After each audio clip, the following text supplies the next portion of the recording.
Hello everyone. Today I'm going to show you how to collaborate using Microsoft OneDrive. Microsoft OneDrive usually already comes installed within your PC. To check this, all you need to do is head down to your taskbar.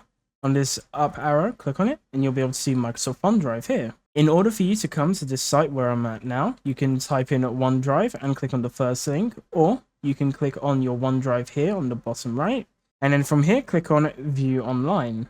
From here, in order for you to collaborate with other people, all you need to do is simply click on the file that you want to share with others, click on this little share icon. From here, you can add a person through their name, group, or email. You can add a message, and then here at the bottom, you can select who the link works for. You can select what they can do with the file. For example, if you want them to be able to edit them and make changes, you can click on Can Edit.